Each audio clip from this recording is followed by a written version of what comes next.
Bismillahirrahmanirrahim. In the name of God, the most merciful, the most beneficent. Good afternoon, bonjour, assalamu alaikum, bakhair raghlai. Mr. Prime Minister, Madam Trudeau, Sophie, Mr. Speaker, members of the House, members of the Senate, distinguished guests, my parents, Ziauddin and Torpikai,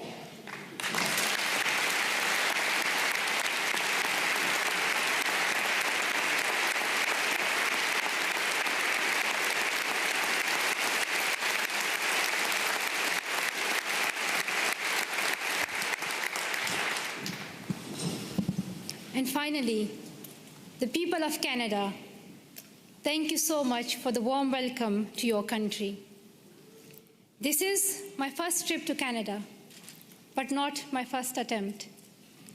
On the 22nd of October 2014, my father and I landed at the Toronto airport, excited for our first visit to your wonderful country. Soon we learned that a man had attacked Parliament Hill, killing a Canadian soldier, wounding others, and threatening leaders and civil servants in the building where I stand today. Canadian security officials and professionals advised us to reschedule. With sorrow in our hearts, we headed back to England, promising to return to Canada one day. The man who attacked Parliament Hill called himself a Muslim, but he did not share my faith.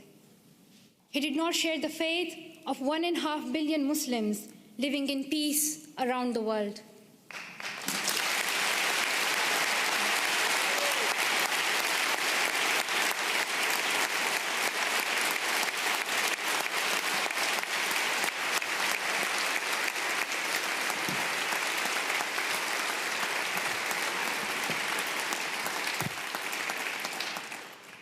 Sorry, the podium became too high, so I'm short-sighted, I couldn't read some of the words.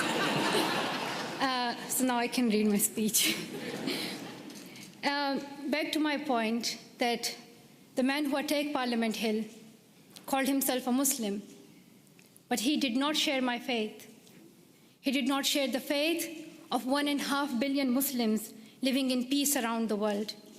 He did not share our Islam, a religion of learning, compassion, and mercy. I am a Muslim, and I believe that if you pick up a gun in the name of Islam and kill an innocent person, you are not Muslim anymore. You and the person who attacked Parliament Hill and all these terrorists do not share my faith. Instead,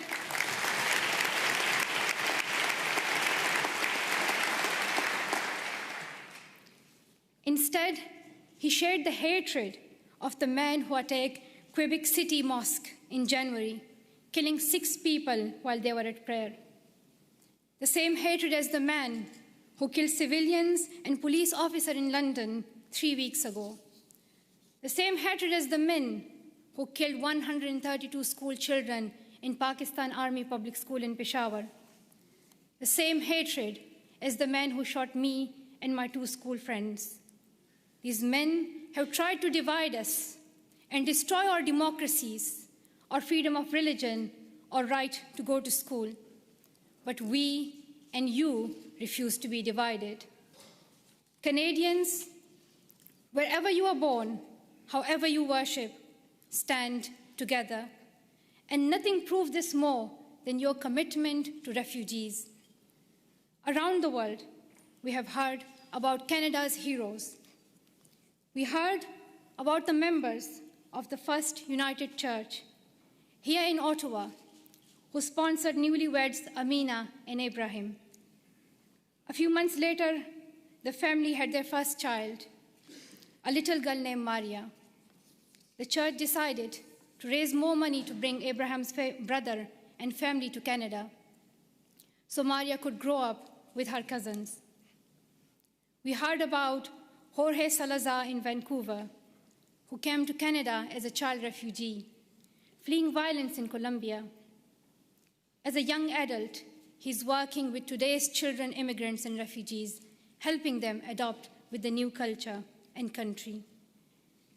And I'm very proud to announce that Farah Muhammad, a refugee who fled Uganda and came to Canada as a child, is Malala Fund's new CEO, a Canadian who will now lead the fight for girls' education around the world.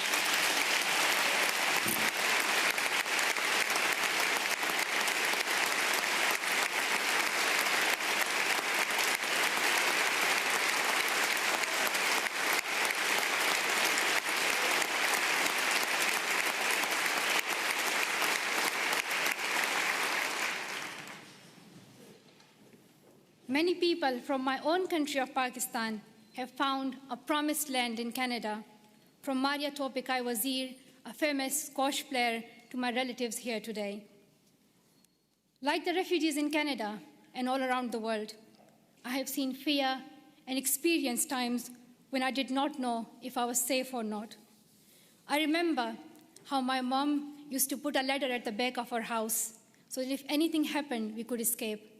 I still remember that I would read a Quranic verse, Ayatul Kursi, every night to protect our family and as many people as I could. I felt fear when I went to school, thinking that someone would stop me and harm me. I would hide my books under my scarf. The sound of bombs would wake me up at night. Every morning I would hear the news that more innocent people have been killed. I saw men with big guns in the streets. There's more peace now in my home of Swat Valley, Pakistan. But families like mine, from Palestine to Venezuela, Somalia to Myanmar, Iraq to Congo, are forced to flee their homes because of violence. So your motto and your stand, "Welcome to Canada," is more than a headline or a hashtag. It is the spirit of humanity that every single one of us would yearn for if our family was in crisis. I pray that you continue to open your homes and your hearts to the world's most defenseless children and families, and I hope your neighbors will follow your example.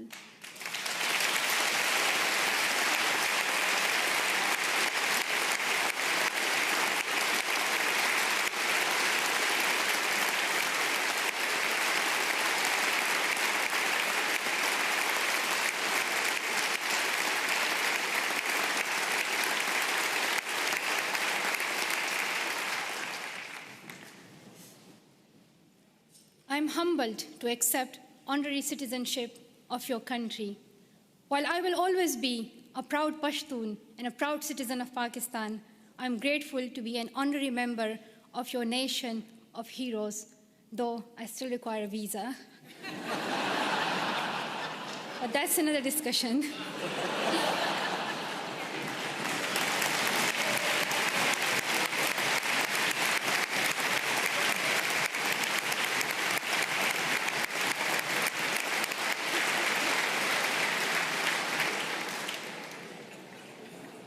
I was also very happy to meet Prime Minister Trudeau this morning. I am amazed by his embrace of refugees, his commitment to appointing Canada's first gender-balanced cabinet, and his dedication to keeping women and girls at the center of your development strategy. We have heard so much about Prime Minister Trudeau, but one thing has surprised me. People are always talking about how young he is. They say that he is the second youngest Prime Minister in Canadian history. He does yoga, he has tattoos, and a lot more. And while I was coming here, everyone was telling me, like, shake Prime Minister's hand and, like, let us know how he looks in reality. And people were just so excited about meeting Trudeau. I don't think anyone cared about the Canadian honorary citizenship. While it may be true that Prime Minister Trudeau is young and he is young head of government, I would like to tell something to the children of Canada, that you don't have to be as old as the very young Prime Minister Trudeau to be a leader.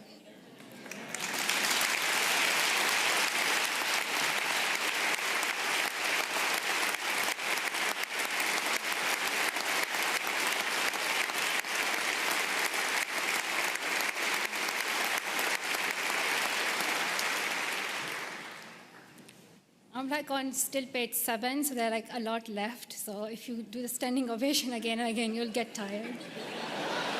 Just to let you know, there's a lot left. But I want to share my story that I want to tell the children of Canada that when I was little, I used to wait to be an adult to lead. But I have learned that even a child's voice can be heard across the world. And to the young women of Canada, I want to say, let's step forward, raise your voices, and the next time I visit, I hope to see more of you filling these seats.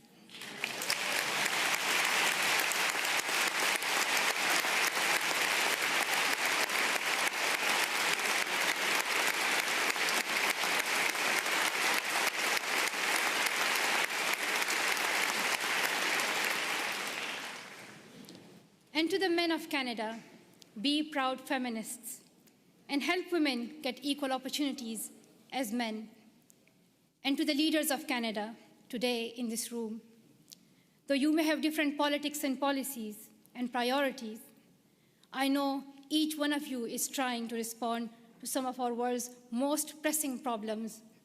I have traveled the world and met many people in many countries. I have first-hand experience and I've seen many problems that we are facing today: war, economic instability, climate change, and health crises. And I can tell you that the answer is girls. Secondary education can transform communities, countries, and our world. And here's what the statistics say. I'm saying it for those who still don't accept education as important. There are some, but I hope they will hear that if all girls went to school for 12 years, low and middle-income countries could add $92 billion per year to their economies.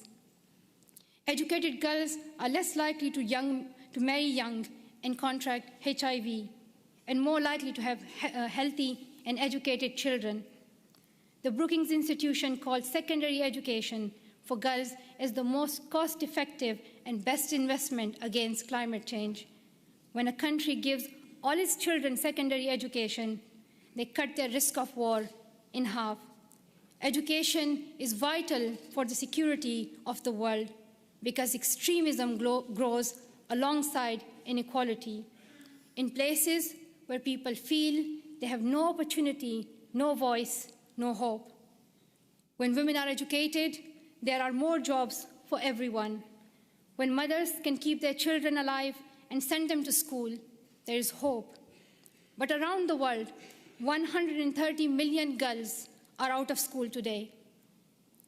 They may not have read the studies, and they may not know the statistics, but they understand that education is the only path to a brighter future, and they are fighting to go to school. Last summer, on a trip to Kenya, I was introduced to the bravest girl I have ever met. At age 13, Rahma's family fled Somalia and came to Dadaab, the world's largest refugee camp. She had never been inside a classroom, but she worked hard to catch up, and in a few years, graduated primary school. At 18, Rahma was in secondary school when her parents decided to move back to Somalia.